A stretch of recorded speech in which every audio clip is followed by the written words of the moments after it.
Hey everybody, it's Tatiana with Back to Facts. I just wanted to remind you to like, subscribe, share, and please comment. And above all, keep calm and share complete facts. Now let's get into this.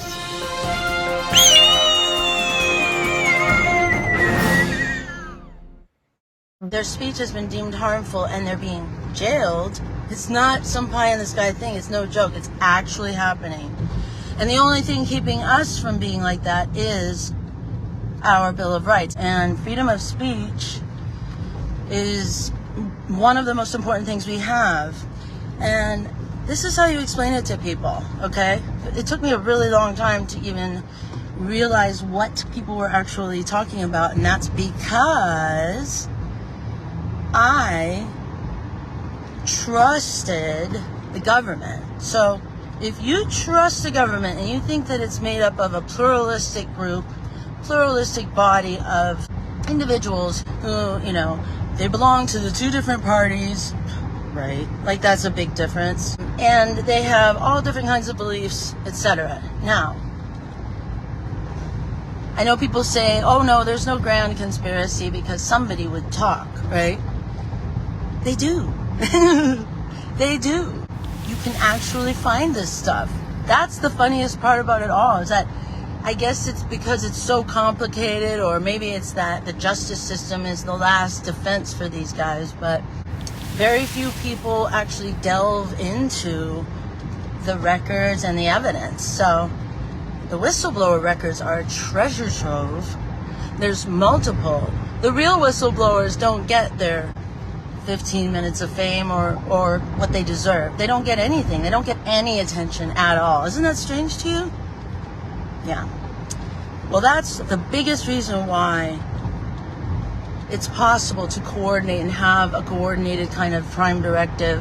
Also for people to only be on a need-to-know basis. Well, paradoxically, because when you're on a need-to-know basis, you just follow your orders, okay? You know that you might be scared or you might be bribed. I don't know. But corruption is insidious, of course. And we were led to believe that our nation was not very corrupt. Well, I'm sorry to tell you that is absolutely not the case. And so the reason I went off about this conspiracy thing is I wanted to say to you, this is the crux of it, though. This is the absolute crux of the matter, okay? Free speech. Free speech protects against those in government who would change the definition of, let's say, harmful, okay? And we can see that happening even now. If you change the definition of harmful, or you decide what harmful is, and then all of a sudden it's like something very not proven that it's harmful at all, but the general consensus from the media is that everyone thinks this is harmful, of course. With the whole LGBT. Many people believe that if they don't start giving their child hormone replacement therapy to the other, then that child might commit. Well, they just did a study and they looked at records of people who had, and so they looked at the rate before and they looked at the rate after an operation, and it's skyrocketed. So that's the thing, we're seeing it right now. If you tell someone they cannot talk about this, or they'll be fired or they'll be jailed, as in Canada, and I think maybe the UK, because they talked about biology and science and their speech has been deemed harmful and they're being jailed. It's not some pie in the sky thing. It's no joke. It's actually happening. And the only thing keeping us from being like that is our Bill of Rights. Now, I'm not saying that Canada doesn't have something similar. They probably do. So, but, who's standing in the way of us bypassing free speech?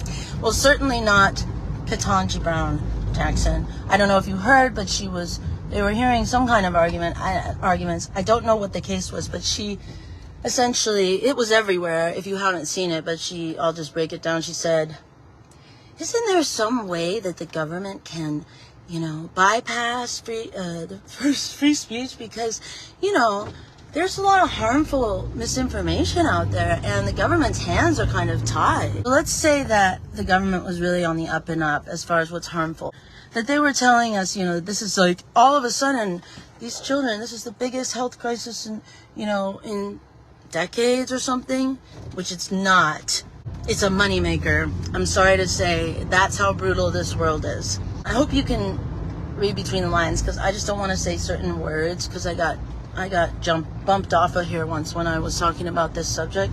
But see what I mean, though? It's terrible. This is not okay. This is not okay. I remember when I first realized, hey, I was probably censored here. Do you know how it feels? It feels a lot worse than you might think, because you have to come to terms with the fact that your government and the platforms you use to put out your content are actively harming your message. So that's that's a free speech issue. So that is why standing up for free speech and not making any exception. There's no exception. Hate speech is defined differently by different people. Of course, you don't want somebody to threaten a person. There are terroristic threats. That's the equivalent of shouting fire in a crowded theater. But other than that, if you make an exception, then the people who make the laws and media and platform providers, they will define those exceptions.